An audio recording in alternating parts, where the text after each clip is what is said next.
Hi, I'm Sumit and I'm going to present you guys the project report um, about the progress that we have done for the computer vision class. Um, so let's talk about aim for this project. The aim is basically you will have um, uh, some sort of app that will let you do web search on any text that you can see through phone, and to trigger the search you just have to point to that search.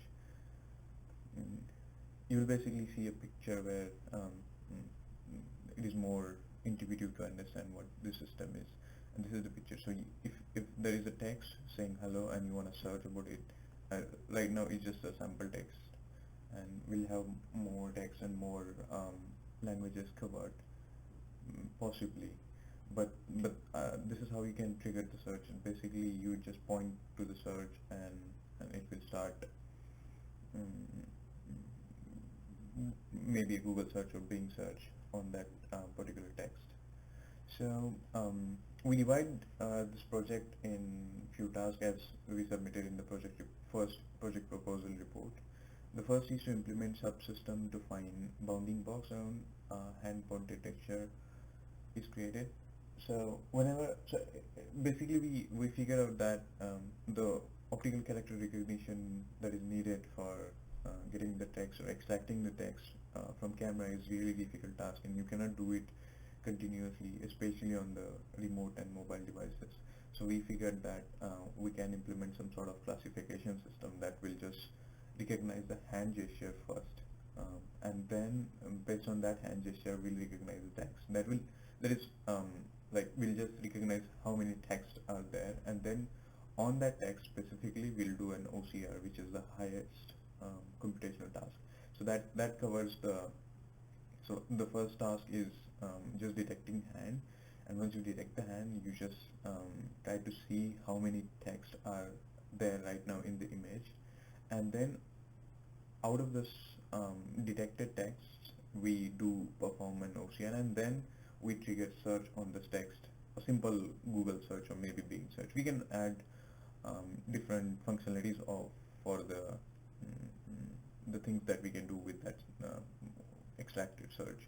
But that's the basically outline of this project. And um, so so far we have implemented only the part where we detect the text. So it's like a biggest part right now. We detect the text and we do perform an OCR, and then we get the text. So that's what we have done so far, and the remaining task we'll talk about it later, and let's see how the system is working right now. I'll present you the demo with the Python implementation with that we have done. We are right now using OpenCV and tesseract engine. We chose this tesseract and OpenCV because it allows us to develop on different platforms, and this has a lot of built-in classifiers already there. So we just study them and just implemented based on the examples that they have written in tesseract and OpenCV. So this is basic stuff in Python, and we have just imported a few libraries to deal with the text, the video stream that is going to come in from camera, and then to pass it on to tesseract. So this basically happens in three steps. As usual, you can I'll also post the code along with the video so that it's easy to understand. So we basically start with I'm going to ignore a few things here because they're self-intuitive. So and I'll just mostly talk about the major part of the script that is written here. So we start with the argument passing. So these arguments are basically for detecting or starting the program, and we have a few things that need to be passed to the script, and we actually have converted the program or example that came up with the OpenCV and passed it to run in a Python. So basically we are using the ease detection algorithm that is developed in OpenCV right now. So you just have to specify the text dissection, frozen ease text dissection file that comes up with the OpenCV, and it takes care of detecting the feature that you want to detect. And right now in that file, which is right here, it has classifications and trained data set on how to detect text out of an image. So we have performed few tests using like garbled images, then making noise or creating a noise in the image where there is a text area, and it still performs good in terms of detecting the text. So this is just the argument parser for the script, and then we start with the basic window creation task where we are showing the frame of reference for videos, and then boundary boxes on the same images, and then few extra things that we can show. So this is basically a GUI where the live video stream will be shown. Now the another important part is the layers. Now each detector model that we are using is based on probability, and there are two models actually. First is sigmoid, and second is concat 3. So one is basically for detecting the boxes, and then second is for creating the boxes that we have detected. And it is explained in the comment section that is given. So this is again a log, and moving on. So basically we kill the script if we don't have any cameras. That is, we need to have a default camera, and we start with the whatever the default camera is set on the system. So I'm gonna demo the project with the USB camera that I have set up. So I only have one camera, so I don't have to change. It can be kept 0. So moving on, we have this is the thing with the CV2 library that is given with the Python. They actually support FPS thing to count. So we are studying that, and we'll see soon that how much performance that is there for this detection and extraction thing. Now another important thing is, as I said, extracting things from image, that is extracting text out of that image and performing OCR on the same image is very expensive task, because we use external libraries such as tesseract.exe that is built for Windows, and we'll be using tesseract's implementation and SDK for Android. But long story short, this is a very difficult task, or a computationally difficult task to be achieved. So we cannot have all tesseract running on each and every frame of the video. So we basically, as I said, we basically go in a flow. We try to detect hand. Once hand is detected, then we try to detect text out of that image. Then we only send the detected text, like the bounds of detected text, to the tesseract engine. So it's the biggest part in the process is taking the least and running the least amount of times.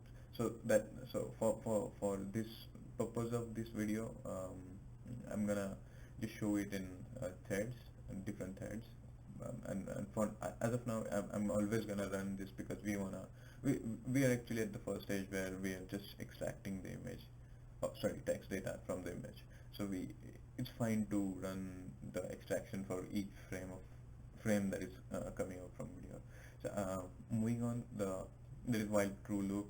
So unless you stop the program, it doesn't kill itself, or unless you press a Q, which is here. It basically breaks the loops if you press Q.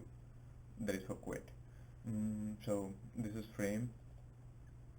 We just start a video stream and start reading from it and throw it on the frame. So that's basically a frame. That is a single image that we have gathered out of video stream. Then check if we have reached the end of the stream. That is like if the let's say there's this buffer thing, right? The camera starts recording, and then we start showing here, and once camera stops recording, there is if camera may not be connected, if there is something else that has captured the camera. So um, we have observed that two softwares at the same time are not allowed to have access to the camera. So if something else takes over the camera, then we basically don't have stream that is coming into the frame. So we need to stop the program, otherwise there will be errors thrown. Mm. Basically, yeah, that error can be resolved in different ways, but as of now, for quick check of the concept that we derive, we need to check if our methodology and concept is going to work on mobile device. So we just have added a quick code to not break stuff. Then we just resize the image with a 1000, so with where width is 1000, and it automatically detects computes the height required for that image, keeping the same aspect ratio, because we don't want to lose the the features in the image just because we are resizing. One cannot, without changing the aspect ratio. So with changing the aspect ratio, we'll lose a lot of data out of that image. And as you can also see, I've resized this. This image was actually captured in portrait mode, but since I've resized it, it basically loses the height of the features, and the classifier may not really work good on these image patterns. So I had to just keep the aspect ratio same. So yeah, this is again some production code. Moving on, we just we basically resize the frame. I think, yeah, this was the part where Saurabh has written few things. Then we construct the blob. This is pretty much standard given example in OpenCV 2's applications. So we just capture them and creating filters. Basically, it just converts the image into the blob format that is used by text detection thing in the CV2. That's basically data structure required for the next examples. Then once that is done, we apply the prediction. That is, we do apply decode prediction, where we give the scores that we receive from net forward layer names. That is, we basically apply the layer that we just described here, feature fusion, on the blob image, and then we once we receive the scores, so we receive score for each text word that was there in the image. We just receive the scores, and then we receive the geometry. So basically, this is the format that is supported by CV2. We need to convert this format into the format which is supported by Python's GUI and CV's. We are basically using CV2 GUI, but that is still written in Python, so we need to support it. And for further applications, like we are gonna crop the exact image where there is a text, and then we're gonna pass it to the tesseract engine. For that reason, we need to get the rectangles and the confidences out of that detected text. So it can basically it will detect everything, even the garbled data, but with the confidences we are restricting the basically where there is we don't think that there is going to be image. We have less confidence that the detected thing in the image or the bounds in the image has text. So once we do that, we get basically good amount of boxes where there is good probability that there is going to be a text, and now we are in good shape to perform tesseract's OCR, that is optical character recognition, on the detected text task. So we basically do for loop, that is like let's say we have 5 words in the image, and then we will have 5 boxes for each. So for each text or word in the image, we'll have 1 box, and so we just create a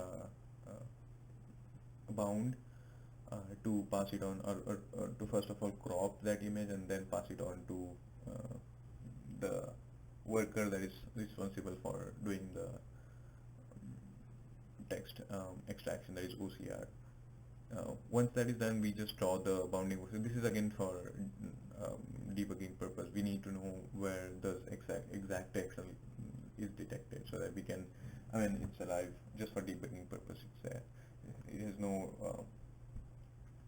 what I say, no impact on the functionality of this code. Then once that each boxes is detected around the text, we just simply insert it in the work queue. So as I said, there was a thread, another thread which is gonna right here, which is gonna be responsible for extracting text out of the area of interest or rectangle of interest section from that image, and rectangle of interest has been detected by each text detection algorithm in the OpenCV. And once that is done, we just loop over again, and we just update the FPS. That is again a library function given. So yeah, and then we insert the text in detection on the frame that is created, the GUI frame, and yeah, and this is the key listener where we just listen for the key event happening on that window. If you press Q, then just break loop, hence quitting the program whole and so on. Yeah, so this is again flushing format or the cleanup job that has to be done. The FPS will stop. Then we just print some information about the approximate FPS that was done for detecting the image. So we'll see that we'll get roughly 3 to 25 frame detection of frames per second, detection of text in the image basically. So that's and we realize that that's a good amount of frame FPS rate, given that we're gonna not directly perform a text detection on each of frame. We're just gonna detect hand gesture and then start doing the detection of text.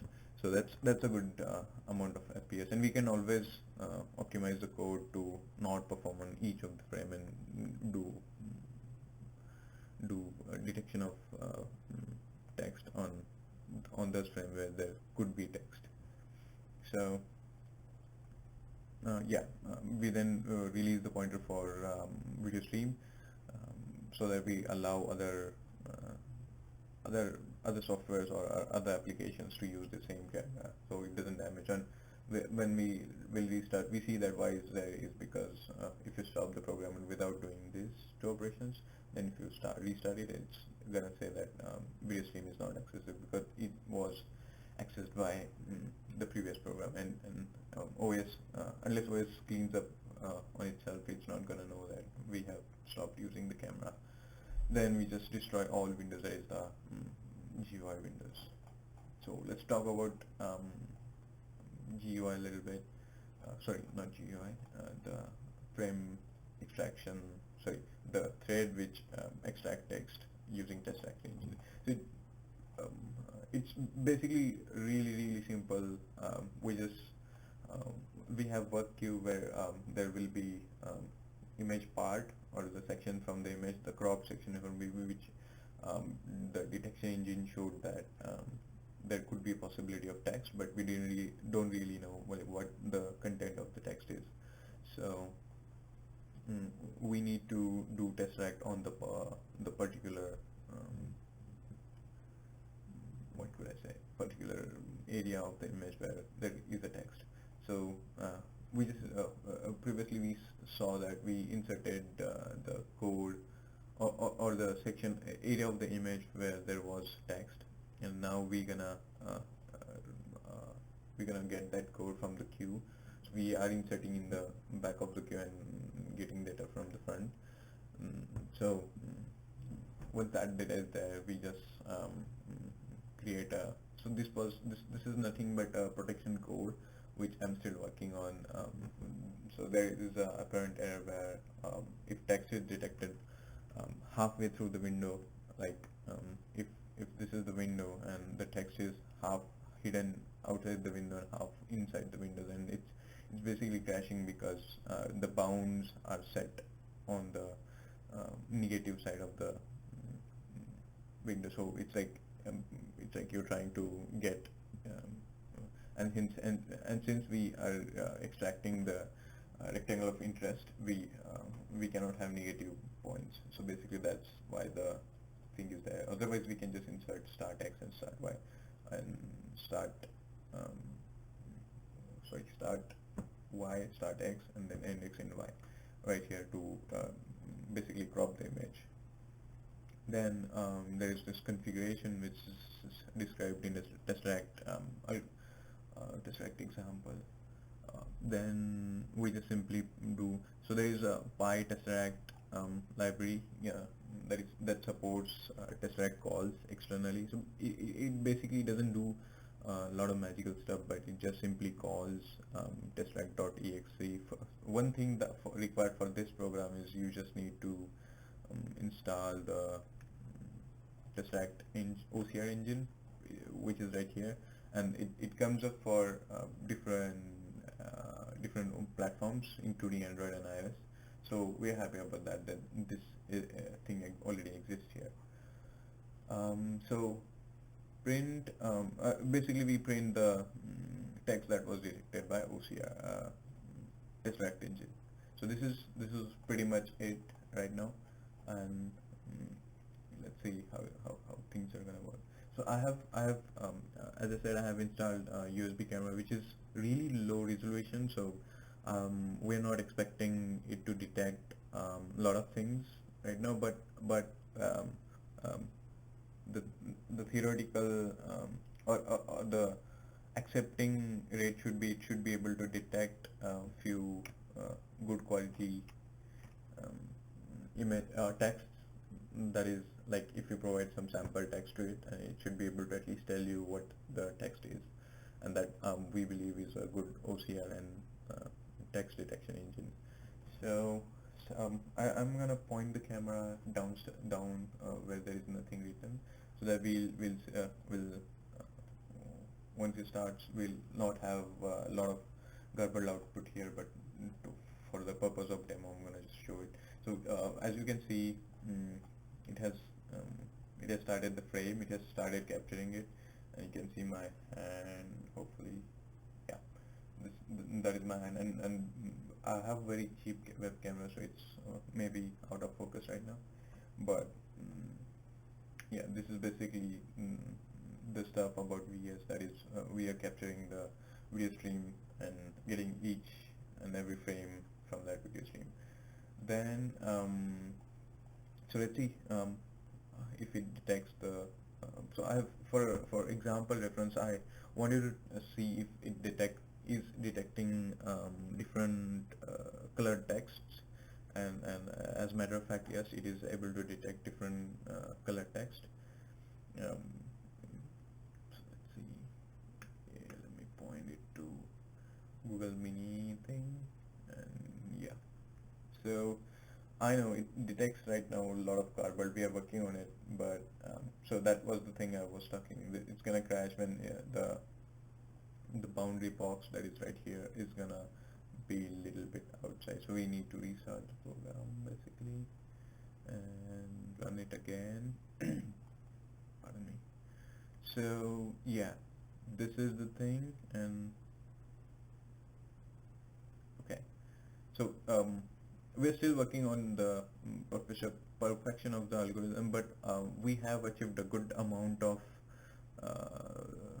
work done, I would say, for detecting the text and the and trying to run OCR with the real time on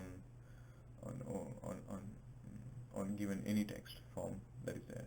So if you see, let me just stop the program and go to the first line. So you can see it detects the I as a curly bracket close, and then it detects home. So mini, home, Rome, and then it starts detecting. I think it for the later, because I was moving the camera too much.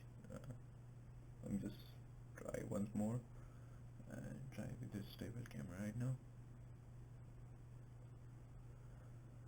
Okay. Yeah. Let me press Q and go up. So Google, no, not Google, but yeah. So again, as I said, we send each boundary boxes in a in different. As I said, if you don't close the program, then it's gonna just cry for it because it hasn't released the video cam feed.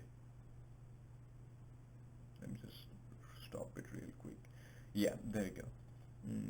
It is able to detect Google Home and then Mini from the text that was given. So yeah, and then the performance of this thing was pretty high. Well, as we check, it takes around 200 milliseconds for detecting text or extracting text out of image. So we don't expect a lot of trouble on this end when we'll implement it on Android. And I'm right now working on Android code. It's not demoable, right? But yeah. Then what else? Let me just show you if it is able to detect. Yeah, again, the thing is crashing a bit. Yeah. So as you can see, once I don't move, and for Android, it's pretty much going to be stable because the lot of devices has optical image stabilization, and we're going to use that for capturing things out of the camera that is there. So this is, as I said, this is really $5 cheap camera. So I don't expect a lot of good things out of coming out of this sensor. But yeah, and the thing that was showing hello before, and we really have really were able to detect it, I think. Yeah. Let's restart and start.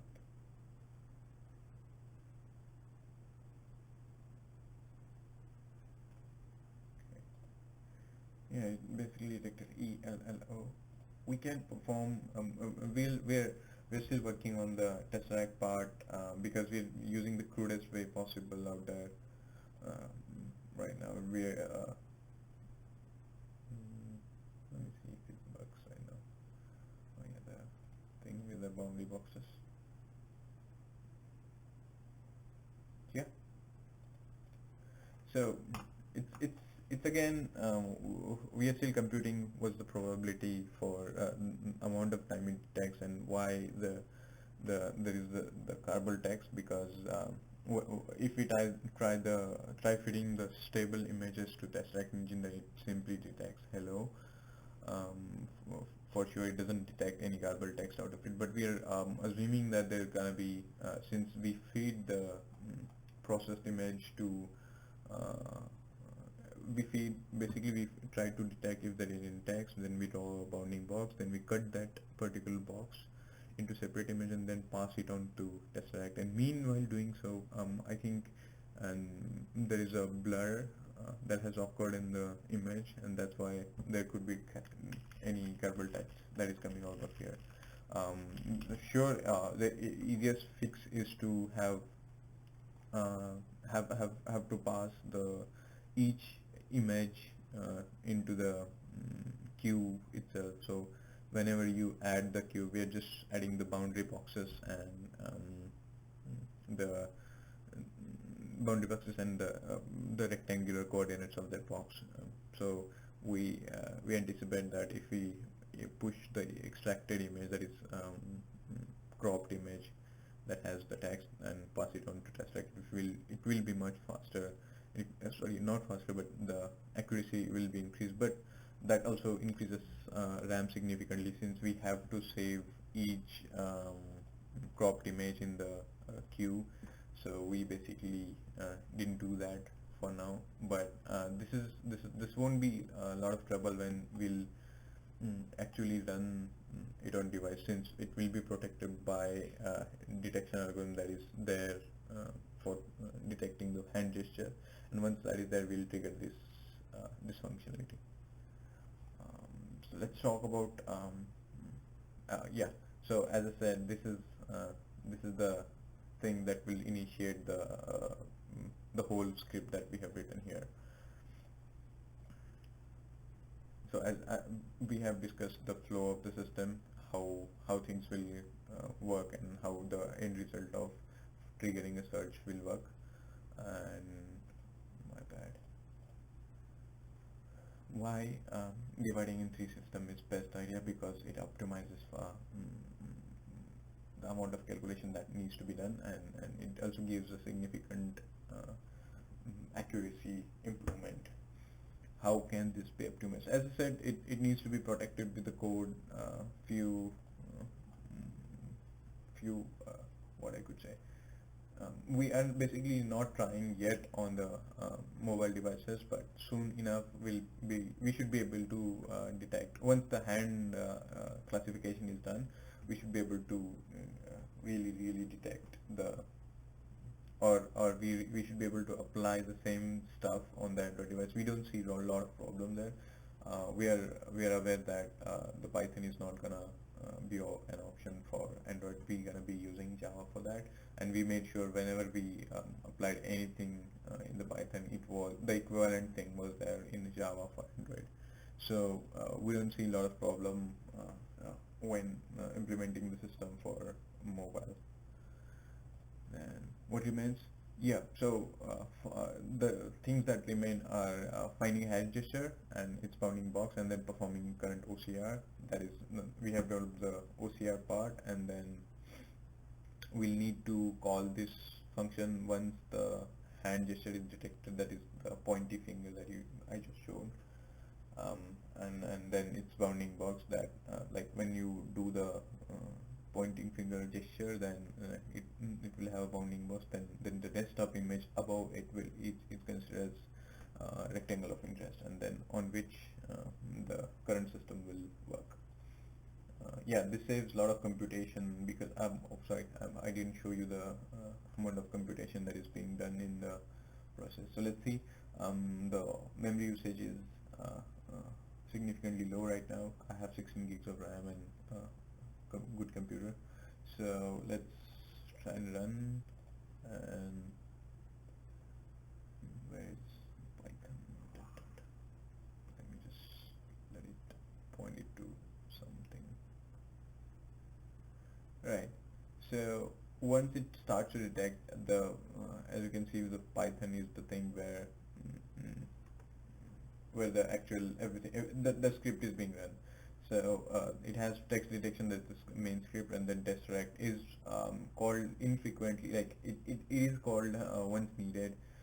It is not called for each frame. It is called only once the rectangle bounding boxes are detected, and this is a console host, window host for the tesseract exe that is running as a slave for the parent process. So as you can see, the RAM usage is presently really low, considering the amount of work that is being done, but the CPU usage, however, is really high. We do think that, and we have seen the performance metrics from the OpenCV libraries, and they have shown that they really perform well on the Android, considering that on the high-end systems like this desktop, it takes 78% of RAM. But yeah, we see that it will be optimized and protected by the code that tries to detect the hand gesture. Let me just shut this off. Okay. Yeah, find a way to implement current system for Android device. As I said, we are always searching for the better ways that we can utilize on the Android device, and at the end of the day, we'll be having a cloud support if nothing was on Android device. So this should be out of question if we use cloud, but we'll try our best to have everything on the device itself. trigger search only once when pointed is so this is the last n, and where everything is detected, and then we also have the text that is extracted from the image. Then we'll just trigger a web search for that text using either Google's or Bing's APIs for search. Alright, so this concludes demo for project that is there for computer vision class. Thank you.